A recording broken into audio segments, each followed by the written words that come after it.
বন্ধুরা, সেই বাক্যসমূহ ছিল ছুরির ফলার মতো ধারালো। সোনালির সমগ্র বিশ্ব সেই ক্ষণে ছিন্নভিন্ন হয়ে ছড়িয়ে পড়ে। বিবাহের বন্ধন বিচ্ছিন্ন হয়, নিজের গৃহে ফিরে আসে, কিন্তু সেখানেও একই ধরনের কটূক্তি। মেয়েটি অযোগ্য, এখন কে এর সঙ্গে সংসার বাঁধবে? সমাজের প্রত্যেকটি দৃষ্টিভঙ্গি তাকে শিলার মতো বিদ্ধ করতে থাকে।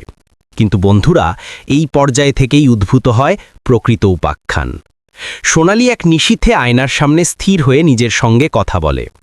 যদি অস্তিত্ব আমাকে জননীর সৌভাগ্য না প্রদান করে, তাহলে কি আমি অন্যের প্রাণ রক্ষায় অক্ষম? আমি যদি নিজে জননী না হই, তাহলে কি অন্যের জননী হতে অযোগ্য? সেই নিশীথ তার জন্য এক অটুট প্রতিজ্ঞা হয়ে ওঠে।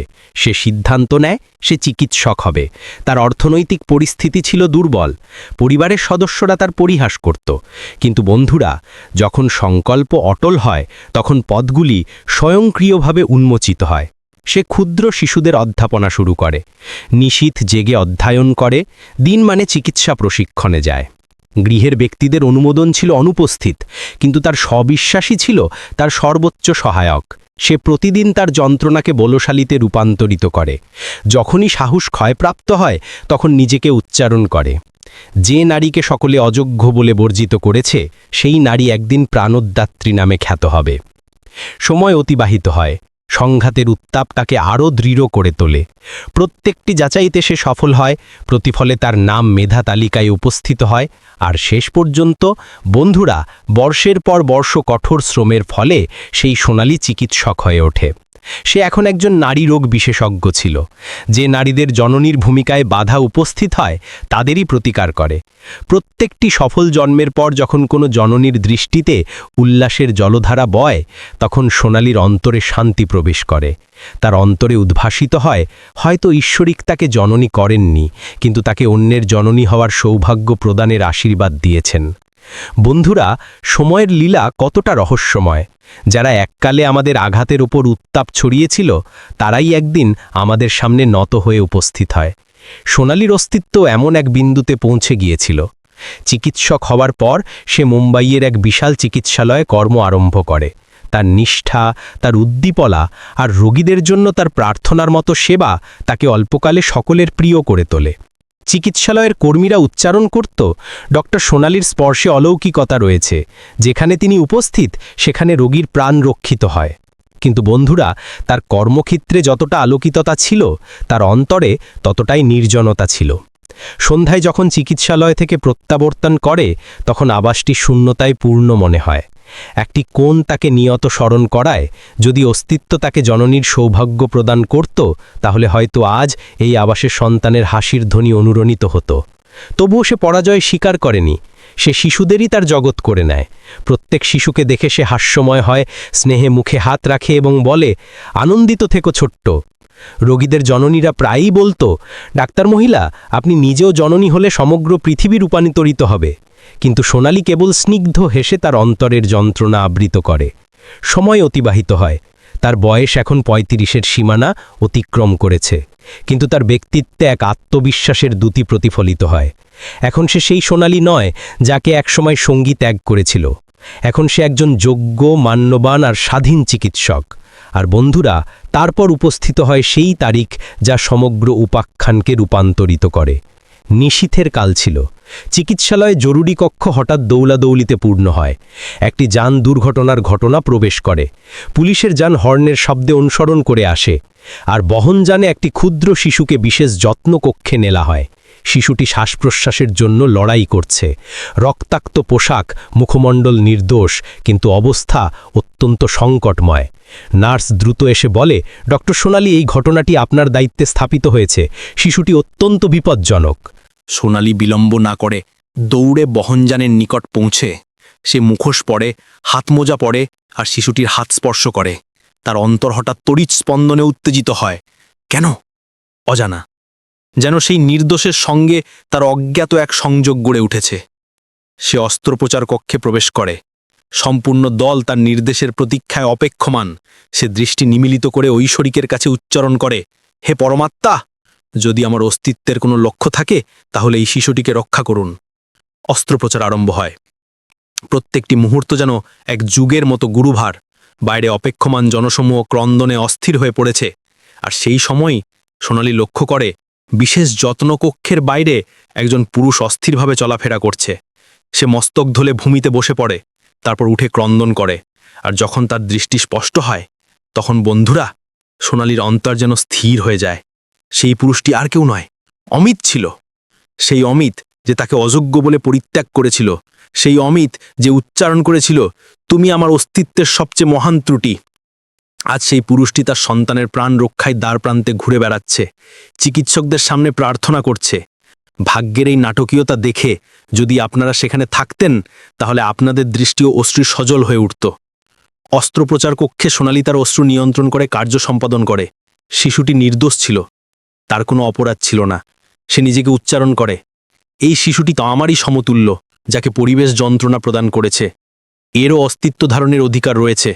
বহু ঘন্টার কঠিন শ্রমের পর শেষ পর্যন্ত চিকিৎসকেরা স্বস্তির নিঃশ্বাস নেয়। শিশুটি স্থিতিশীল হয়ে গিয়েছে। অস্ত্রোপচার সমাপ্ত হওয়ার সঙ্গে সঙ্গে সোনালি মুখোশ অপসারণ করে বিশেষ যত্ন কক্ষ থেকে বেরিয়ে আসে। অমিত দ্রুত তার সামনে উপস্থিত হয়ে কম্পিত কণ্ঠে বলে, চিকিৎসক, আমার পুত্রকে রক্ষা করুন। সোনালি তার দৃষ্টিতে দৃষ্টি রেখে শীতল কিন্তু অটল স্বরে বলে, আপনার পুত্র এখন সংকটমুক্ত। অমিতের মুখমণ্ডলে স্বস্তির তরঙ্গ খেলে যায়, কিন্তু পরবর্তী মুহূর্তে যখন সে যত্ন সহকারে চায়, তখন তার পদতলে ভূমি অস্থির হয়ে ওঠে। তার সামনে উপবিষ্ট চিকিৎসক আর কেউ নয়, সোনালি ছিল। এটাই ছিল সেই মুহূর্ত যখন সময়ের চক্র ফিরে আসে। সেই নারী যাকে সে অযোগ্য বলে পরিত্যাগ করেছিল, আজ তার সন্তানের প্রাণ রক্ষাকারিণী চিকিৎসক হয়ে তার সামনে অটল। অমিতের মুখ ফ্যাকাশে হয়ে যায়, তার দৃষ্টিপথ দিয়ে জলধারা বয়ে যায়। সে কথা আটকে বলে, সোনালি, তুমি এ কিভাবে সম্ভব? সোনালি কেবল উচ্চারণ করে, সময় সবকিছু রূপান্তরিত করে অমিত। তুমি আমাকে জননীর অধিকার প্রদান করনি, কিন্তু ঐশ্বরিক আমাকে প্রাণ প্রদানের অধিকার দিয়েছেন। বিশেষ যত্নকক্ষের বাইরে নীরবতা ছড়িয়ে পড়ে। প্রত্যেকের দৃষ্টি ছিল জলাক্ত। ভাগ্যের এই নাটকীয়তা দেখে সকলে বিস্মিত হয়ে গিয়েছিল। কখনো কখনো সময় মানুষকে সেই স্থানে নিয়ে আসে যেখান থেকে সে অন্যের অস্তিত্ব ধ্বংস করেছিল। অমিতের জন্য এটাই ছিল সেই মুহূর্ত। তার দৃষ্টির সামনে উপবিষ্ট ছিল সেই নারী যাকে সে অপমান করে অযোগ্য বলে অস্তিত্ব থেকে বহিষ্কৃত করেছিল। আর এখন সেই নারী চিকিৎসক হয়ে তার সন্তানের অস্তিত্বের সর্বোচ্চ আশা হয়ে উপস্থিত। অমিতের দৃষ্টি জলে ভরে ওঠে। সে সোনালির পদতলে হাত যুক্ত করে বলে, সোনালি, আমি লজ্জিত নত। আমি তোমাকে অসীম যন্ত্রণা প্রদান করেছি। আমি তোমার সত্তাকেই অস্বীকার করেছিলাম, কিন্তু আজ উপলব্ধি হয়েছে ত্রুটি আমার ছিল। যদি ঐশ্বরিক তোমাকে জননীর সৌভাগ্য নাও দিয়ে থাকেন, তাতে কি অসুবিধে? তুমি তো আজ অসংখ্য ব্যক্তির জননীর সমতুল্য, যিনি তাদের অস্তিত্ব রক্ষা করেন। সোনালি তার দৃষ্টিতে তাকায়, তার অন্তর কম্পিত হয়, কিন্তু মুখমণ্ডলে ছিল অটলতা। সে নির্মল স্বরে বলে, অমিত, বিলম্বিত হলেও তুমি সত্য উপলব্ধি করেছ, কিন্তু স্মরণ রাখো, সেই কালে তুমি যে আঘাত প্রদান করেছিলে তা কখনোই মুছে যাবে না। তোমার কটূক্তিগুলি আমাকে বিস্মৃত করেছিল, কিন্তু সেই যন্ত্রণাই আমাকে পুনর্গঠনের বল প্রদান করেছে। আজ আমি যদি চিকিৎসক হয়ে থাকি, তবে সেই যন্ত্রণার ফলেই। অমিত ক্রন্দনে ভেঙে পড়ে, বলে, আমাকে ক্ষমা করো সোনালি, আমার পুত্রের অস্তিত্ব তুমি রক্ষা করেছ। আমি সমগ্র জীবন তোমার প্রতি কৃতজ্ঞ থাকব। সেই কালে চিকিৎসালয়ের পরিবেশ এমন হয়ে উঠেছিল যে প্রত্যেক ব্যক্তি এই দৃশ্য দেখে অনুভূতিতে ডুবে গিয়েছিল। নার্সরাও তাদের দৃষ্টি পরিষ্কার করছিল। এর মধ্যে বিশেষ যত্নকক্ষ থেকে নার্স বেরিয়ে আসে এবং বলে, ডক্টর সোনালি, শিশুটি আপনাকে আহ্বান করছে। সোনালি তৎক্ষণাৎ অভ্যন্তরে প্রবেশ করে। নির্দোষ শিশুটি দুর্বল স্বরে বলে, আন্টি, আপনি বিদায় নেবেন না? সোনালি তার হাত স্পর্শ করে হাস্যময় হয়ে বলে, না ছোট্ট, আমি এখন কোনো স্থানে যাব না। তুমি অচিরেই সুস্থ হয়ে উঠবে। শিশুটি দৃষ্টি নিমিলিত করে এবং ধীরে ধীরে নিদ্রায় মিলিয়ে যায়। সেই মুহূর্তে সোনালির দৃষ্টিপথ দিয়ে জলধারা প্রবাহিত হয়।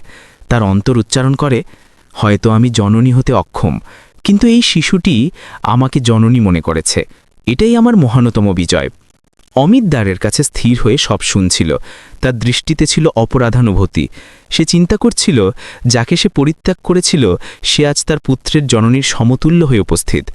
কয়েকদিন পর শিশুটি সম্পূর্ণ সুস্থ হয়ে ওঠে। মুক্তির দিন উপস্থিত হয়। অমিত তার পুত্রকে কোলে নিয়ে সোনালির সামনে আসে। সে কম্পিত স্বরে বলে, সোনালি, তুমি যদি ইচ্ছা করো তাহলে আমাদের চিরতরে পরিত্যাগ করো, কিন্তু আমি তোমাকে জানাতে চাই, তুমি এই শিশুর প্রকৃত জননী, কারণ জননী তো সেই যিনি অস্তিত্ব প্রদান করেন। সোনালি গভীর নিঃশ্বাস গ্রহণ করে। সে বলে, অমিত, আমি এখন আমার অস্তিত্ব তোমার সঙ্গে সংযুক্ত করতে আসিনি। আমার পথ এখন ভিন্ন, কিন্তু তোমার শিশুর অস্তিত্ব রক্ষা করে আমি এমন এক নির্মলতা লাভ করেছি যা হয়তো ঐশ্বরিক আমার জন্যই নির্ধারিত ছিল। এই উক্তি শুনে অমিত নীরব হয়ে যায়। তার দৃষ্টিপথ দিয়ে কেবল জলধারা প্রবাহিত হচ্ছিল। সোনালি ঘুরে দাঁড়ায়, নীলিমার দিকে চেয়ে অন্তরে উচ্চারণ করে, কৃতজ্ঞতা পরমাত্মা, তুমি আমাকে জননী করনি, কিন্তু এত বলশালিতা দিয়েছ যে আমি অন্যের সন্তানদের রক্ষা করতে সক্ষম। এটাই আমার অস্তিত্বের সার্বিক জননীত্ব।